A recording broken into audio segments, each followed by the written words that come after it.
रचना ने जल्दी जल्दी पर्स लिया। अभी घर से निकली ही थी कि उसकी चप्पल टूट गई। पहले से ही देर हो चुकी थी। उस पर यह चप्पल। आज यह महीने का तीसरा दिन था जब वो ऑफिस पहुंचने में लेट हो गई थी। मैनेजर गुस्सा भी करेगा और आधे दिन की तनख्वाह काटेगा सो अलग। अपनी टूटी चप्पल पे उसे गुस्सा आ रहा था। 3 बार तो उसे पहले ही ठीक करवा चुकी थी। पिछली बार तो मोची ने भी कहा था कि यह चप्पल अब फेंक दो, पूरी तरह घिस चुकी है। ठीक कर भी दूं तो ज्यादा नहीं टिकेगी। असली गुस्सा तो उसे अपनी किस्मत पर आ रहा था। 23 साल की उम्र में रमेश से उसकी शादी हुई थी। रमेश एक फौजी था। पिता को बड़ा गर्व था कि बेटी के लिए फौजी ढूंढा है, देश की रक्षा करता है। कितने सम्मान की बात है। क्या काम का ऐसा पति जो देश की रक्षा करता रहा और अपने परिवार को राम भरोसे छोड़ दिया। आज अगर रमेश होता तो ऐसे चप्पल ना घिसने पड़ते। दिन भर की थकान के बाद जब घर पहुंची तो देखा बीमार सास की तबीयत और खराब हो चुकी थी। उन्हें डॉक्टर के पास ले जाना था। ऑफिस से लौटकर सुस्ताने का भी मौका नहीं मिला। रचना घर, ऑफिस, सास, बच्चे और आर्थिक जिम्मेदारियां संभालते संभालते थक चुकी थी। सास को हॉस्पिटल में भर्ती किया। उसी वक्त बाजू वाले बेड के जवान मरीज की मौत हुई। उसकी जवान बीवी को रोते देख रचना के सामने रमेश की मौत का दृश्य आ गया। रचना की शादी को 3 साल हुए थे। रमेश की पोस्टिंग अलग अलग जगह रहती। रचना सास के साथ रहती। छुट्टी मिलने पर रमेश घर आता। उस बार उसे घर आए 1 हफ्ता ही हुआ था। मिंटू 2 साल का था, लेकिन अपने पापा को ठीक से पहचानता नहीं था। उसके पास जाता नहीं था। अभी थोड़ा थोड़ा ही रमेश से घुलने मिलने लगा था कि रमेश की छुट्टियां कैंसिल होने का ऑर्डर आया। कारगिल में युद्ध छिड़ गया था और फौजियों को छुट्टी पर से वापस बुलाया जा रहा था। रमेश के जाने के 15 दिन बाद रमेश की मौत की खबर आई। वह बहादुरी से लड़ते लड़ते शहीद हो गया था। उसके कारगिल जाने के बाद रचना की उससे बात ही नहीं हो पाई थी। वह उसे बता भी नहीं सकी कि वह फिर से बाप बनने वाला था। चिंटू रमेश के प्यार से वंचित रहा। देखा जाए तो मिंटू को भी कहाँ बाप का लाड़ प्यार मिला।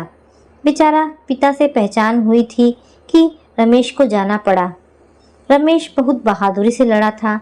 हर जगह उसकी बहादुरी के किस्से सुनाई देते थे। वर्तमान पत्र, टीवी, रेडियो, हर जगह रमेश की चर्चा थी। रमेश की माँ और रचना को भी बहुत आदर मिलता। रमेश को मरणोपरांत सम्मानित भी किया गया। माँ ने आवाज़ दी और रचना वर्तमान में लौट आई। क्या फ़ायदा ऐसे मान सम्मान का। भारत माँ की रक्षा करने चले गए और अपनी माँ को बेसहारा छोड़ गए। कितनी दिवाली माँ ने रो के काटी है।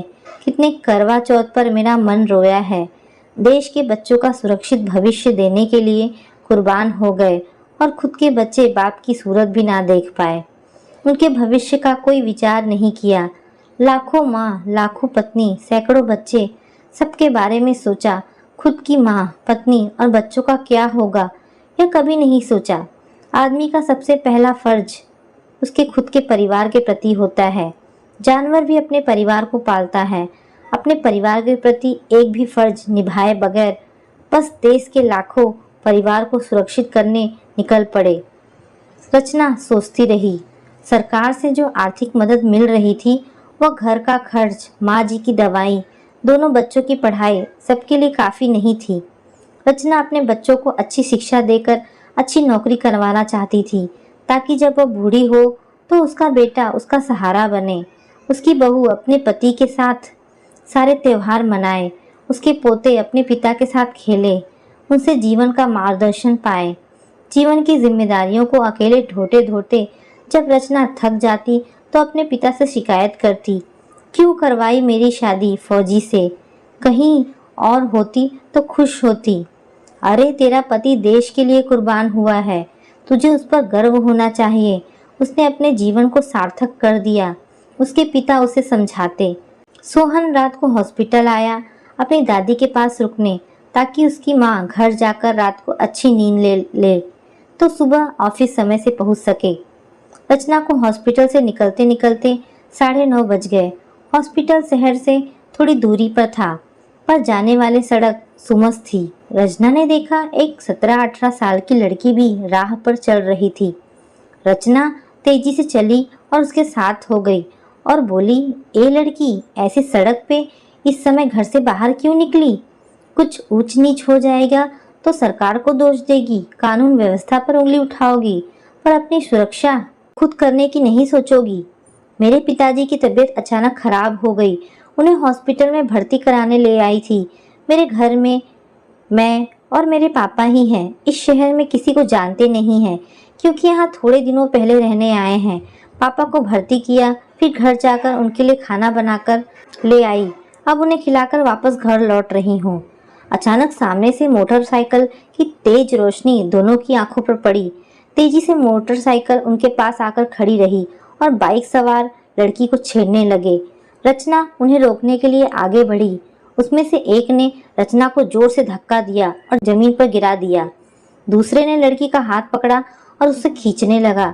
रचना ने एक पत्थर उठाकर एक के सिर पर जोर से दे मारा। वह लहूलुहान होकर गिर पड़ा। दूसरे आदमी ने एक छुरी निकाली और रचना के पेट में घुसा दी। इतने में लड़की ने अपना हाथ छुड़ा लिया, अपना फोन निकाला और पुलिस को फोन किया। यह देखकर दोनों भाग निकले। रचना का खून तेजी से बह रहा था। तब आंखों के आगे अंधेरा छाने लगा था। दर्द से कराह रही थी। उसके बाद क्या हुआ उसे कुछ खबर नहीं। आंखें खुली तो खुद को हॉस्पिटल में पाया। अपने आप को जिंदा देखकर ताज्जुब हुआ।